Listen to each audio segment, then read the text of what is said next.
नमस्कार दोस्तों, career success platform पे आप सभी का हार्दिक स्वागत है। आज उत्तराखंड टेट 2024 में जो पेपर अक्टूबर में होने वाला है, तो आज उसी का सीटीपी का 4th सेशन है प्रीवियस ईयर का। 22 जनवरी 2017 का जो प्रीवियस ईयर पेपर, आज उसको हम सॉल्व कर रहे हैं। और पेपर पीवाईक्यू के साथ साथ हम इसमें थ्योरी भी ऐड करके उसी के साथ उसी के टॉपिक की थ्योरी ऐड करके उसको कवर कर ले रहे हैं। तो स्टार्ट करते हैं। आज का फर्स्ट क्वेश्चन है कि विकास की किस अवस्था को गैंग एज की अवस्था कहते हैं। गैंग एज की अवस्था किस अवस्था को कहते हैं? ऑप्शन देखते हैं। ऑप्शन है ए बाल्यावस्था, बी है शिशुआवस्था, सी है प्रौढ़ावस्था, डी है किशोरावस्था। इसका सही आंसर है आपका ऑप्शन ए, ये बाल्यावस्था आपका ये गैंग एज है। लेकिन जिस किताब से मैं पढ़ा रही हूँ इसी किताब में तो दिया किशोरावस्था, लेकिन किशोरावस्था गैंग एज की अवस्था नहीं है। किशोरावस्था को तूफान और तनाव और तूफान की अवस्था कहते हैं, विद्रोह की अवस्था कहते हैं, न कि हम गैंग एज की अवस्था कहते हैं। ठीक है, तो इसके सही आंसर आपका ए है बाल्यावस्था, जिसको हम गैंग एज की अवस्था कहते हैं। अब देखते हैं कि बाल विकास की अवस्थाएँ कौन कौन सी होती है। कौन कौन सी होती है आपकी? फर्स्ट है आपका शिशुआवस्था, सेकेंड है आपका बाल्यावस्था। बाल्यावस्था में 2 अवस्था होती है। कौन कौन सी अवस्था होती है? एक पूर्व बाल्यावस्था होती है जो 3 से 6 वर्ष की अवस्था होती है। एक होती है उत्तर बाल्यावस्था जो 7 से 12 वर्ष की अवस्था होती है। शिशुअवस्था कौन सी होती है? जो जन्म से 5 वर्ष की अवस्था होती है, उसको हम शिशुअवस्था कहते हैं। बाल्यावस्था 6 से 12 वर्ष की अवस्था को हम बाल्यावस्था कहते हैं। लेकिन बाल्यावस्था में 3 से 6 को हम कहते हैं पूर्व बाल्यावस्था और 7 से 12 वर्ष की अवस्था कहते हैं उत्तर बाल्यावस्था। किशोरावस्था कितने वर्ष की आयु की होती है? ये 12 से 18 वर्ष की आयु की होती है।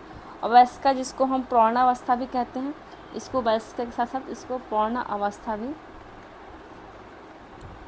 कहते हैं। ठीक है, ये 18 वर्ष के एबव जितने भी मतलब होगा ये प्रौढ़ावस्था होती है। ठीक है, पेपर में कभी कभी आता है कि बाल्यावस्था का कितने से कितने साल का होता है। तो अगर बाल्यावस्था सिर्फ पूछा तो 6 से 12 वर्ष की अवस्था होगी। अगर पेपर में आया कि पूर्व बाल्यावस्था कितने से कितने वर्ष की होती है, तो 3 से 6 वर्ष की होती है। उत्तर बाल्यावस्था कितने वर्ष की होती है, तो 7 से 12 वर्ष की बाल्यावस्था होती है। ठीक है, अब इसमें हम देखते हैं कि शिशुअवस्था में कौन से किस काल को कहते हैं। जैसे कि शिशुअवस्था को अनोखा काल कौन से अवस्था को कहते हैं, निर्माण काल किस अवस्था को कहते हैं, तनाव तूफान किस अवस्था को कहते हैं, या चुस्ती अवस्था, समूह का आयु या गंदी आयु या निर्माणकारी जो अवस्था है ये काल, ये सब कौन से अवस्था को हम कहते हैं। क्योंकि अगर इस बार पेपर में आया कि गैंग एज की अवस्था किसे कहते हैं, तो अगली बार ये भी आ सकता है आपका कि तूफान तनाव और तूफान की अवस्था को कौन सी अवस्था को कहते हैं। तो कौन सी अवस्था को कहते हैं? किशोरावस्था को हम तनाव और तूफान की अवस्था कहते हैं, या विरोध की अवस्था भी कहते हैं, या इसे हम विद्रोह की भावना जो होती है ना, जो किशोरावस्था में जो पूर्व किशोरावस्था होती है वो विद्रोह की भावना होती है। ये पेपर में आ सकता है कि आपको विद्रोह की भावना कौन सी अवस्था का है, तो पूर्व किशोरावस्था को हम विद्रोह की भावना कहते हैं। तनाव और तूफान किस अवस्था को कहते हैं, तो किशोरावस्था को कहते हैं। ठीक है, विरोध की भावना किस अवस्था को कहेंगे, तो ये किशोरावस्था की है। तो हम सेकेंड पेज पे इसको देखते हैं कि बाल्यावस्था में कौन कौन से काल होते हैं, देखते हैं। ठीक है, बाल्यावस्था को हम समूह की आयु भी कहते हैं, जिसको हम गैंग एज अभी बताए हैं। समूह की आयु किसको कहते हैं? बाल्यावस्था को। चुस्ती की आयु भी इसको हम बोलते हैं, चुस्ती की आयु। ठीक है, इसको हम गंदी आयु भी बोलते हैं।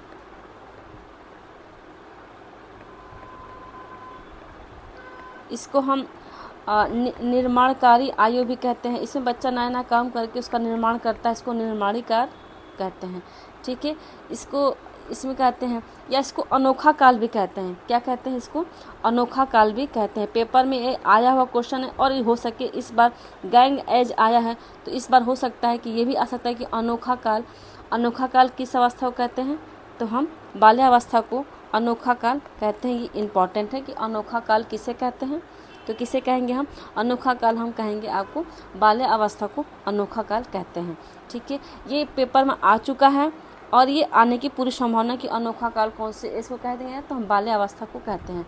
ठीक है, अब शिशुअवस्था में कौन कौन से काल होते हैं हम उसे भी कवर करते हैं। शिशुअवस्था हम कह सकते हैं उसको, जैसे कि वो आदर्श काल भी इसको हम कहते हैं। किसको? आदर्श काल कहते हैं हम शिशुअवस्था को। इसको हम निर्माणकारी है और ये निर्माण काल है, ठीक है। इस अवस्था को हम निर्माण काल भी कहते हैं। इसको हम भावी जीवन की आधारशिला भी कहते हैं। क्या कहते हैं? भावी जीवन की आधारशिला अवस्था किसको कहते हैं? हम कहते हैं शैशव अवस्था को जीवन की भावी जीवन की आधारशिला भी कहते हैं। अनुकरण द्वारा सीखना भी कौन सी अवस्था में होता है? आपका शैशव अवस्था में। अनुकरण द्वारा सीखना भी किस अवस्था में होता है? आपका शैशव अवस्था में होता है, ठीक है। आप इसको कॉपी पेन लेके इसको नोटबुक में नोट कर लीजिएगा, क्योंकि अगर इस बार आया है गैंग एज तो इस बार हो सकता है आपका है अनोखा काल या निर्माणकारी या आपका भावी जीवन आधारशिला कौन सी अवस्था को कहते हैं, ठीक है। इस अवस्था को हम एक और कहते हैं अवस्था संवेगी विकास की दृष्टि से जो स्वर्णिम काल होता है ना, ये सबसे इम्पोर्टेंट है। स्वर्णिम काल किसे कहते हैं? हम शैशव अवस्था को स्वर्णिम काल कहते हैं। ये बहुत ही इम्पोर्टेंट है कि स्वर्णिम काल किसे कहेंगे हम? किसे कहेंगे? शैशवावस्था को। अनोखा काल बाल्यावस्था को। समूह काल बाल्यावस्था को। ये बहुत ही इंपॉर्टेंट है। स्वर्णिम काल, अनोखा और समूह काल कौन से अवस्था को कहते हैं? हम कहते हैं स्वर्णिम कहते हैं शैशवावस्था को। इस बार आया है गैंग एज, हो सकता है इस बार आ जाए कि स्वर्णिम काल किसे कहेंगे? शैशवावस्था को हम स्वर्णिम काल कहते हैं, ठीक है। आप इसको स्क्रीनशॉट ले लीजिएगा और आप इसे कॉपी पेन से लिख कर नोटबुक में आप नोट कर लीजिएगा, ठीक है। नेक्स्ट क्वेश्चन देखते हैं हम कि अधिगम प्रभावित होता है। कैसे होता है प्रभावित? अधिगम को प्रभावित करने वाला कौन कौन से कारक हैं, पहले वो देखते हैं हम, ठीक है। क्वेश्चन पढ़ते हैं कि इनको अधिगम को प्रभावित करने वाला कारक कौन कौन से हैं। ए सामाजिक अंतरक्रिया, बिल्कुल सही है। बी है दूसरों को संप्रेषण करने से अधिगम होता है, बिल्कुल सही है। सी है अंतर्वैदिक संबंध से अधिगम होता है, ये भी सही है। इसका सही आंसर होगा आपका ऑप्शन डी, उपयुक्त सही है सब, ठीक है। और देखते हैं कि इसके अलावा और कौन कौन से कारक हैं जो हमें अधिगम को प्रभावित करती है। कौन कौन सी है आपका? ए है फर्स्ट आपका सामाजिक अंतरक्रिया, सेकेंड है अंतर्वैदिक संबंध से होता है, थर्ड है दूसरों को संप्रेषण से होता है, फोर्थ है आपका मानसिक स्वास्थ्य से भी आपका अधिगम कारक प्रभावित होता है, ठीक है। फिफ्थ आपका शारीरिक स्वास्थ्य और परिपक्वता से भी होता है। निंदा और दंड, असफलता आदि के भय से भी आपका क्या होता है? अधिगम कारक को प्रभावित करता है। और सीखने की विधि आदि से भी क्या होता है? आपका सीखने का अधिगम कारक प्रभावित होता है, ठीक है। आप इसे भी नोट कर लीजिएगा, ठीक है। नेक्स्ट क्वेश्चन है आपका, यदि किसी बच्चे की मानसिक आयु 12 है और वास्तविक आयु 10 है तो उसकी बुद्धि लब्धि होगी। ये आपका सूत्र है। अब इस सूत्र के बारे में हम कुछ पढ़ते हैं कि इसको किसने दिया है, किसने प्रयोग किया है, ये सूत्र किसने दिया है, किसने प्रतिपादन किया है, ठीक है। तो हम सबसे पहले कवर करते हैं कि आपको ये आईक्यू है, जो कॉन्सेप्ट किसने दिया था? आईक्यू का कॉन्सेप्ट किसने दिया है? इसको आईक्यू का कॉन्सेप्ट किसने दिया है? विलियम स्टर्न ने आपको आईक्यू का कॉन्सेप्ट विलियम स्टर्न ने आपका आईक्यू का कॉन्सेप्ट दिया है, ठीक। कॉन्सेप्ट मतलब संप्रत्यय किसने दिया है? विलियम स्टर्न ने दिया है। फॉर्मूला किसने दिया है? ये आपको दिए हैं, आपको लुईस टर्मन ने क्या दिया है? आपका लुईस टर्मन ने फॉर्मूला दिया है, ठीक है। और मानसिक आयु हो ये किसने दिया है आपको? मेंटल एज किसने दिया है आपको? ये बिने ने दिए हैं। अल्फ्रेड बिने जो हैं, बिने ने किस सन में दिया था? 1908 में दिया था, ठीक है। फार्मूला किस सन में टर्मन ने दिया था? 1916 में रिवाइज किया था, ठीक है। स्टर्न ने किस वर्ष में किया था आपको? 1912 में। लुईस स्टर्न ने 1912 में दिया था, ठीक है। टर्मन ने 1916 में किया था और 1908 में आपको अल्फ्रेड बिने ने मानसिक आयु का दिया था, ठीक है। तो इसको हम सॉल्व करते हैं कि कैसे करते हैं। आपका मानसिक आयु, अब इस सूत्र के आधार पर हम देखते हैं कि आई के बराबर दिया है कि ए में बटा में सी है, ठीक है। मतलब मानसिक आयु बटा में वास्तविक आयु। तो आपका मानसिक आयु कितना है? आपका 12 है। वास्तविक कितना है? 10 है।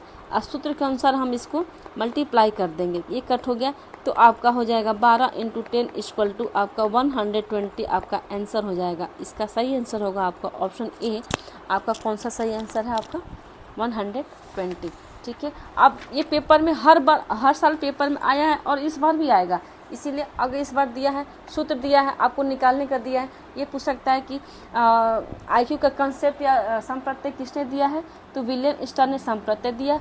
फार्मूला किसने दिया है, लुईस टर्मन ने दिया है। मानसिक आयु का जो है किसने दिया है, तो विनय ने दिया है, 1908 में दिया है।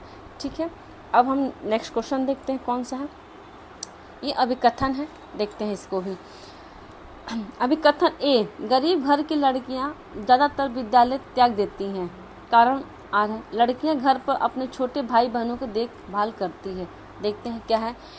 ए है, ए और आर दोनों सत्य हैं। बी है, केवल ए सत्य है। सी, ए और आर दोनों असत्य हैं। और डी है आपका केवल आर सत्य है। इसका सही हो जाएगा आंसर आपका ए और आर दोनों सत्य है। ठीक है, क्या गरीब घर की लड़कियां ज़्यादातर विद्यालय त्याग देती हैं? क्यों करती भाई? क्योंकि अपने छोटे भाई बहनों की देखभाल करती हैं। ठीक है, इसका सही आंसर हो जाएगा आपका ऑप्शन ए और आर दोनों सत्य है। नेक्स्ट क्वेश्चन देखते हैं।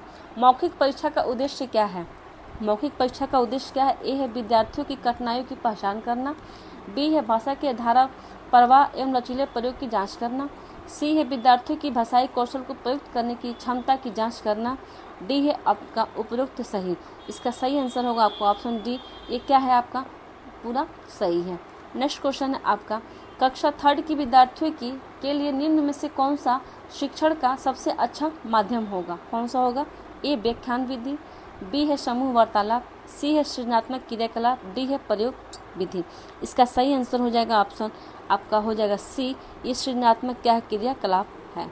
ठीक है, नेक्स्ट क्वेश्चन देखते हैं आपका, निःशक्त बालकों की शिक्षा के लिए प्रावधान किया जा सकता है। क्या कर सकते हैं हम? ए है समाकलन द्वारा, बी है आपका मुख्य धारा में डालकर, सी है समावेशी शिक्षा द्वारा, डी है आपका इनमें से कोई नहीं। इसका सही आंसर होगा आपका सी, समावेशी शिक्षा द्वारा हम क्या कर सकते हैं, हम निःशक्त बालकों की शिक्षा के लिए प्रावधान हम कर सकते हैं। ठीक है, नेक्स्ट क्वेश्चन है आपका, आकलन का वह प्रकार जो कि विद्यार्थियों के अधिगम की प्रतिपुष्टि लेने तथा विद्यार्थियों की उपलब्धि एवं निर्देशात्मक तरीकों को बेहतर बनाने एवं विद्यार्थियों की कमजोरियों को दूर करने से संबंधित है, क्या कहलाता है? ए रचनात्मक आकलन, बी है बाह्य आकलन, सी है संतात्र आकलन और डी है आपका आंतरिक आकलन। इसका सही आंसर हो जाएगा आपका ऑप्शन ए हो जाएगा आपका इसमें रचनात्मक आकलन इसका सही आंसर है। ठीक है, नेक्स्ट क्वेश्चन, संवेदी गत्यात्मक अवस्था में शिशु अपने वातावरण का अन्वेषण करते हैं कैसे? ए तार्किक चिंतन द्वारा, बी है आपका संवेगों एवं गत्यात्मक क्रिया द्वारा, डी है आपका सी है टेलीग्राफ स्विच द्वारा, डी है आपका नैतिक निर्णय द्वारा। इसका सही आंसर हो जाएगा आपका ऑप्शन बी। ये बच्चे क्या संवेदी गत्यात्मक कैसे शिशु अपना वातावरण कैसे अन्वेषण करते हैं? संवेगों एवं गत्यात्मक क्रिया द्वारा आपने क्या करते हैं, वातावरण का अन्वेषण करते हैं। ठीक है, नेक्स्ट क्वेश्चन, वह अधिनियम जो अक्षम व्यक्तियों के संबंधित है। ठीक है, कौन सा है आपका देखते हैं। ए है PWD अधिनियम 1995, बी है आपका PWD अधिनियम 1997, सी PWD अधिनियम 1992, PWD अधिनियम 1990। इसका सही आंसर हो जाएगा आपका अधिनियम अक्षम व्यक्तियों के लिए कौन से संबंधित है? आपका ऑप्शन होगा ए PWD अधिनियम 1995 क्या है आपका अक्षम व्यक्तियों से संबंधित है। जिसको PWD का फुल फॉर्म क्या हो जाएगा आपका? इसका हो जाएगा आपका पर्सन विथ डिसेबिलिटी। ठीक है, क्या होगा आपका पर्सन विथ डिसेबिलिटी। PWD का क्या हो जाएगा आपका पर्सन विथ डिसेबिलिटी। आपका कोई पेपर में पूछ देगा, पूछ आ भी सकता है या पूछा जा सकता है कि PWD का फुल फॉर्म क्या होगा आपका, तो पर्सन विथ डिसेबिलिटी होगा। ठीक है, अक्षम व्यक्तियों के संबंधित है ये। ठीक है, नेक्स्ट क्वेश्चन देखते हैं आपका, यूनेस्को की 21वीं सदी के लिए शिक्षा संबंधित रिपोर्ट का शीर्षक था। A towards a learning society, B है learning the treasure within, C है towards a human and enlightened society, D है आपका लर्निंग टू बी। इसका सही आंसर हो जाएगा आपका यूनेस्को की सदी की शिक्षा किससे संबंधित है? आपका learning the treasure with in से आपसे संबंधित है। ठीक है, आपका नेक्स्ट क्वेश्चन देखते हैं, शिक्षा की प्रक्रिया का कौन सा उपगम अधिगमकर्ता को केंद्र में रखता है, न कि शिक्षक को? शिक्षा की प्रक्रिया कौन सा उपगम जो अधिगमकर्ता को केंद्र में रखता ना कि शिक्षक को रखता है केंद्र में, कौन सा है? ए सृजनात्मक उपगम, बी है व्यवहारवादी उपगम, सी है क्रियात्मक उपगम, डी है संरचनात्मक उपगम। इसका सही आंसर हो जाएगा आपका ऑप्शन सी। ये क्या है आपका? क्रियात्मक उपगम है, जो कि आपको अधिगमकर्ता को केंद्र में रखता ना कि शिक्षक को। ठीक है, नेक्स्ट क्वेश्चन, निम्नलिखित में से कौन सा पीयर ट्यूरिंग शिक्षा तकनीक का भाग नहीं है? कौन सा नहीं है? ए व्याख्यान करना, बी है मॉडलिंग करना, सी है पुनर्बलन करना, डी है आपका व्याख्यान करना। इसका सही आंसर हो जाएगा आपका ऑप्शन डी। आपका व्याख्यान देना क्या है? आपका पीयर ट्यूरिंग शिक्षा तकनीक का भाग नहीं है। नेक्स्ट क्वेश्चन, किसने कहा कि बच्चे संसार का लैंग्वेज एक्विजिशन डिवाइस के साथ जन्म लेते हैं? किसने कहा था आपको? तो ए नोम चॉम्स्की ने, बी है आपका जीन पियाजे, सी है वाइगोत्स्की, डी है आपका ब्रूनर। इसलिए इसका सही आंसर हो जाएगा आपका नोम चॉम्स्की ने क्या कहा था कि बच्चे संसार में द लैंग्वेज एक्विजिशन डिवाइस के साथ जन्म लेते हैं। मतलब इसका क्या हो गया? आपका मस्तिष्क एक क्षेत्र है जिसमें सही भाषाओं के लिए सार्वभौमिक वाक्य विन्यास स्थित होता है। ठीक है, नेक्स्ट क्वेश्चन देखते हैं। CWSN बच्चों को पढ़ाने वाले शिक्षक हेतु कौन सी बैठक व्यवस्था आदर्शवाद है? ठीक है, देखते हैं। ए गोलाकार बैठक अवस्था, बी है यू आकार की बैठक अवस्था, सी है आपका ए और बी, और डी है आपका पंक्तिवार बैठक की अवस्था। इसका सही आंसर हो जाएगा ऑप्शन सी। ए और बी दोनों सही है। क्या होगा? गोलाकार बैठक की व्यवस्था होगा और यू बैठक की अवस्था होगा। ठीक है, नेक्स्ट क्वेश्चन, निम्नलिखित में से कौन सा प्रक्षेपण परीक्षण नहीं है? ए रोसा इंकब्लोट टेस्ट, बी है ड्रॉ ऑमेन टेस्ट, सी है 16 पर्सनालिटी फैक्टर, डी है थीमेटिक ऑपरेशन टेस्ट। इसका सही हो जाएगा आपका 16 पर्सनालिटी फैक्टर क्या है? आपका प्रक्षेपण परीक्षण नहीं है। ठीक है, नेक्स्ट क्वेश्चन, संप्रेषण कौशल में निहित है। संप्रेषण कौशल में कौन कौन सा निहित है? ए बोलना, फर्स्ट है बोलना, सेकेंड सही रूप से सुनना, थर्ड है आपका शारीरिक भाषा, फोर्थ है आपका लेखन। इसमें कौन सा सही होगा? ए 1 और 2, बी होगा 1 2 3, सी होगा आपका 1 2 4, डी होगा 1 2 3 4 चारों। इसका सही आंसर हो जाएगा ऑप्शन डी 1 2 3 4 क्या है? आपका संप्रेषण कौशल के लिए निहित है। ठीक है, नेक्स्ट क्वेश्चन, मानव वृद्धि एवं विकास प्रभावित होता है, किससे होता है? ए वंशानुक्रम से, बी आपका ए और सी दोनों से, सी है वातावरण से, डी है इनमें से कोई नहीं। तो इसका सही आंसर होगा ऑप्शन बी ए और सी। क्या मानव वृद्धि विकास किससे संबंधित है? आपका वंशानुक्रम और वातावरण से दोनों से संबंधित है।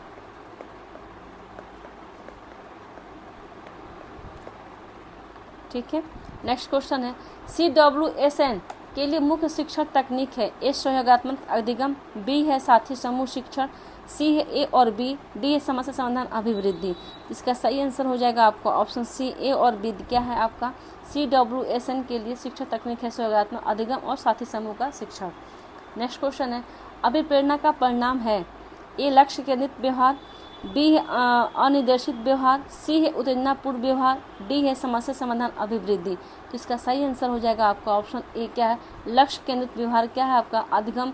अभिप्रेरणा का परिणाम क्या है आपका? लक्ष्य केंद्रित व्यवहार। नेक्स्ट क्वेश्चन है आपका, समावेशित विद्यालयों में बाल केंद्रित मूल्यांकन प्रणाली होनी चाहिए। कैसी? लचीली, ए बी निरंतर, सी भागीदारीपूर्ण, डी है ये सभी। इसका सही आंसर हो जाएगा आपका क्या होना चाहिए? आपका लचीली भी होना चाहिए, निरंतर भी चलना चाहिए और भागीदारीपूर्ण भी होना चाहिए। किसमें? बाल केंद्रित मूल्यांकन प्रणाली में। इसका सही आंसर हो जाएगा ऑप्शन डी ये सभी। नेक्स्ट क्वेश्चन है आपका, स्मृति की प्रक्रिया का सही क्रम क्या है? फर्स्ट है आपका कुटांकन, सेकेंड है आपका भंडार, थर्ड है आपका ध्यान देना, फोर्थ है आपका प्रत्यक्ष स्मरण। इसका सही आंसर हो जाएगा आपका, इसका होगा पहले आपका क्या क्या होगा? स्मृति प्रक्रिया का सही क्रम क्या क्या है देखते हैं हम। पहले हम क्या करेंगे? ध्यान देंगे, पहले हम ध्यान देंगे, उसके बाद हम कुटांकन करेंगे, ठीक। उसके बाद हम क्या करेंगे? भंडार करेंगे। उसके बाद हम क्या करेंगे? सबसे लास्ट में प्रत्यय स्मरण करेंगे। तो आप इसको देखिए कि सीरियल वाइज किस ऑप्शन में है आपका। ये हो जाएगा आपका ऑप्शन ए।